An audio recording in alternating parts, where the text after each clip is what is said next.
నిర్ణయాలేంటి ఉన్న అయింది 4 నెలలు.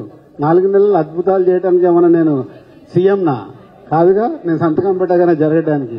నేను జస్ట్ ఛాంబర్ ప్రెసిడెంట్. జరిగిన 4 మీటింగ్లు హెల్దీగా జరిగాయి. సార్ మీరు మామూలుగా మీ హ్యూమిలిటీతోనో లేకపోతే మీ సంస్కారంతోనో నేను ఎవడు దిల్ రాజు ఏమైనా సీఎం అని మాట్లాడుతున్నారు కానీ బట్ సినిమా ఇండస్ట్రీలో ఏ ఆఫీస్కి వెళ్ళినా దిల్ రాజు గారు ఏమన్నారు, దిల్ రాజు గారు ఏం అనబోతున్నారు, దిల్ రాజు గారు ఏం అనొచ్చు, దిల్ రాజు గారు ఏమంటే మనం ఏ రకంగా ముందుకు వెళ్ళొచ్చు, ఇలాంటి వాటి మీదే చర్చలు జరుగుతున్నాయి. వాటికి మేము ప్రత్యక్ష సాక్షులు. నన్ను ఇప్పుడు 43K ఎక్కిచ్చేసావు. కాదనమనండి, ఏ జర్నలిస్ట్. Thank you. మీకు మీ అందరికి నా పైన అంత రెస్పెక్ట్ గౌరవం ఉన్నందుకు థ్యాంక్ యూ. మీరు ఇందాక చెప్పిన దానిలో నాకు ఆవిడ జర్నలిస్ట్ ని అడిగారు, మీరు నువ్వు ఏ సినిమాకి ఎక్సైట్ అవుతావు టికెట్ తీసుకోవడానికి అని. ఎవడైనా సరే బిగ్ బడ్జెట్ పెద్ద హీరోలకే వెళ్తారు. అంటే ఈ మేరకి తక్కువ సినిమాలకి కొంచెం వెనక్కి జరగడానికి అవకాశం ఉంది. అలా ఉండదు. అంటే జనరల్ గా మన మైండ్ సెట్ ఎలా ఉంటది.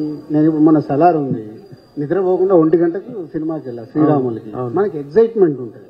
సో పెద్ద సినిమాలు వచ్చినప్పుడు ఆ సినిమా చూసేయాలని యాంగ్జైటీ ఉంటుంది. సో దాని తర్వాత కూడా మంచి సినిమాలు చూస్తూనే ఉంటాం.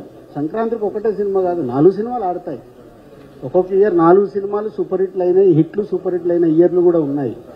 ఫస్ట్ దేనికి వెళ్తాము, దేనికి క్రౌడ్ పుల్లింగ్ ఉంటుంది, దేనికి టికెట్ల డిమాండ్ ఉంటుంది, దాన్ని బట్టే థియేటర్లు ఫైనల్ అవుతూ ఉంటాయి. సార్ ఒక క్వశ్చన్,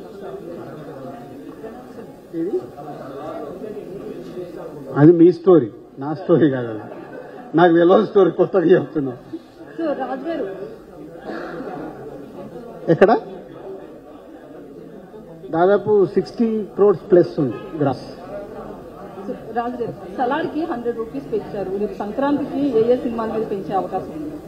ఇందాక అన్నాను కదా, ఏ సినిమాకు నువ్వు డిమాండ్కి వెళ్తావు. ఆన్సర్ ఏ సినిమా నువ్వు డిమాండ్కి వెళ్ళాలనుకున్న సినిమాకే టికెట్ రేట్ పెరుగుతుంది. వేరేది పెరిగితే అమ్మ ఆగమ్మా నెక్స్ట్ వీక్ చూస్తామండి. సార్ మీరు కాంట్రవర్సీగా ఎలా మూవీ నేమ్స్ చెప్పరో మేము కూడా అలాగే చెప్పాం సార్. రెవెన్యూ చూడటానికి కాస్ట్ పెరుగుతుంది కదా. మీరు నన్ను అడుగుతారేంటి సార్, నాకేం సంబంధం. ఛాంబర్ కాదు, ఇండివిజువల్ గా ప్రొడ్యూసర్ పెద్ద సినిమా బడ్జెట్లు అయినప్పుడు టికెట్ రేట్లు అడుగుతారు, పెంచుతారు, అలాగే పెరుగుతాయి. అన్ని సినిమాల